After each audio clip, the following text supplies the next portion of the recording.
Do women prefer to be monogamous with a low-value man or share a high-value man? Well, look at society, and you tell me. Monogamous. Ask me. Wait, so let's ask the single ladies. What would you prefer? I would prefer someone who's monogamous. I left a situation where I got the Bentley, I had all that, I had the kids, I had that. That was great. I want a companion. I want real love. And to me, what monogamy means to me is someone who's committed to themselves. That's like, the answer is within you. And to be honest, I feel like, again, like the sex has been lost in translation and what it means. I don't care man or female. It's been lost as it's so sacred. So for me, I have kind of taken those blinders off where I'm like, okay, he has to be here. I'm okay with dating the trainer in Austin, Texas. That's just where I'm at. Like, I don't need a certain thing because I know what I'm wanting. Most guys in that percentage are not going to give me. So I would rather have a monogamous man than someone who can do whatever. So you think the personal trainer is going to be monogamous? They're like known for cheating, no? Well, I mean, here's my thing. Like, I get it. Like, I don't generalize people because I'm one of the most misunderstood people online as well. And I feel like there's a lot more to me, and I don't like to just put everyone in a box. I'd like to get to know people. So no, I'm not going to just say, oh, well, of course he's going to cheat on me. Like, no. Okay. Would you take a guy that makes $35,000 a year and had a dad bod? Monogamous? Had a dad bod? Yeah, dad bod. I feel like for me, I would want someone who. Sorry, go ahead. Okay. Sorry. I pour into myself, and I'm accountable for my shit. I'm aware of what I got going on. I'm not gonna have a mom bod. I'm in the gym. I had a baby a year and a half ago. I'm in the gym 4 to 5 times a week. So I would want someone who can match at least the work ethic. Now, when it comes to money, I know for me, I want to be able to, I do not want to rely on a man. I have literally done that before. It didn't pan out in my favor, okay? Because what happens is you get the rug ripped from under you, and then now you fucking get out, bitch, give me the motherfucking keys. It isn't that. So for me, the lifestyle I want, I am responsible for. So I don't look for a man to make X amount of dollars because anything that I want, I'm going to get myself. Well, because in my head, I feel like a guy's just as likely to cheat if he's in the top 20% of like looks. Just as likely as money. You know what I'm saying? Like, it just doesn't. Let me ask a quick question just so I can clarify something, because I understand your points. You're saying you want a partner, a life partner. Are you sure? And I'm not accusing. I'm genuinely asking. Are you sure you're not confusing the amount of time the man spends with you with his monogamy? Because they're different things. Because what happens a lot of the time, if a man's out here chasing chicks, he's barely home. But imagine you had a man who was home 7 nights a week. He was always home. I'm talking about like an hour, like during his work lunch. You don't even notice. Then would you even give a shit about monogamy if you had all of his time effectively? Would you really care? I still would care because I feel like that's still just an hour a day, and it's not really quality time. I feel I really have been in so many different situations. Again, the trainer in Austin to the NBA player baby daddy. Like I have seen all of that stuff. And it's just my personal experience and perspective to where I want someone that sees the value in the Grand Canyon. I want somebody who I understand. Okay. Like, so that's a good point. And so I'll just ask the first question. I'm gonna ask the second question. The realization you've come to is an interesting one. It is something that happens, especially to females as they mature. Don't you think it's strange, or why do you think that 0 women on earth choose those kind of men who they perhaps have slightly lower status, but are more likely to be loyal to them and be monogamous, etc. in the modern world? Because like I said, the world's changed. Why do you think 0 women choose them when they're at the peak of their choices? So when a woman is 19 and she can go anywhere she wants, every man wants her, she can go on any yacht in Miami, she can get flown out to Dubai, when she has all the choices in the world, why is she completely uninterested in those kind of men? And then when she gets to a certain age of maturity and there's a whole new generation of girls who have all the choices, then they sit there and go, you know what? I deserve monogamy and and they all of a sudden want to grow up and mature. Why does no woman decide that when she actually is at her most valuable? I feel like like I said, I don't like to speak for all women. I just speak for myself. But I know for me that I was looking for a man for a lifestyle, something that I was not able to do individually by myself. So that's why it's like, well, yeah, I want to be able to do this, do that. I want to go for the football player that was just on GQ. And in reality, now I realize, well, okay, there's a lot that comes with that. I can make my own money. I don't necessarily need that type of guy for the happiness that I'm looking for. Again, seeing value in the Grand Canyon is a lot different than like, okay, here's money for this, here's allowance for that. And here's an hour of my time. As you asking why a man that is 20, 21, 23 is not a top G, like a 30, 40-year-old man. No, the point, your age actually dictates your sort of maturity to a large extent. Well, I'm arguing the point. The point I'm trying to make is that what I actually think happens, especially in the modern world, because the modern world's all fucked up and nothing's the way it's supposed to be. The traditional life path of a female is she's 17, she's 18, she's 19, and her value is massively inflated. And I don't blame her. Of course it's massively inflated. Imagine being 19 years old, have achieved exactly fucking zero in your life, knowing nothing. You put makeup on, and sports stars, billionaires, actors, the most important famous people on the planet, the richest men on the planet are begging for your attention.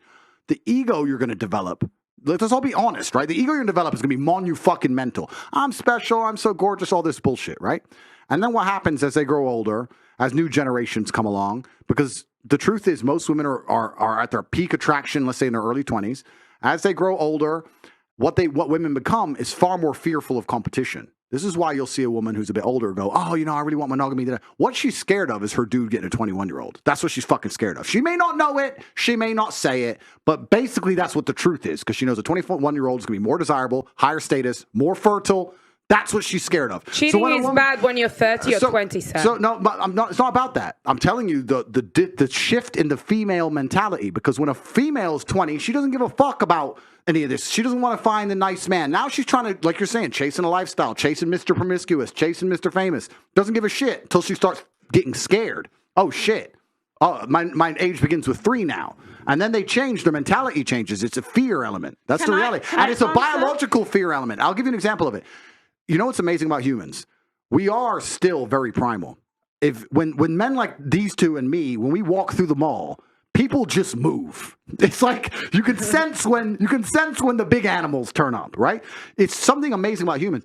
If you have a very attractive 45-year-old woman, she's gorgeous, but a gorgeous 19-year-old walks in, look at that 45-year-old woman's face. She's furious. She fucking hates her. She just doesn't like her for no reason. Yeah. Because women understand, unfortunately, but your age is a massive indicator in your value. In an inverse way to men, men are more valuable as we get older.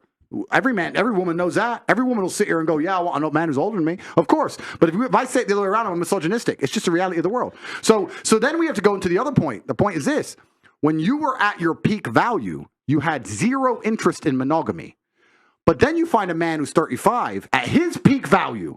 He's finally struggled and worked, because when he was 19, no girl spoke to him. When he was 23, he was broke. When he was 24, he had no life experience. When he was 25, he couldn't fuck. When he was 20, whatever. He finally gets to the point where he's now at his peak value. Him at 35 is you when you were 19. And then you're sitting there saying to him, no, you should be monogamous.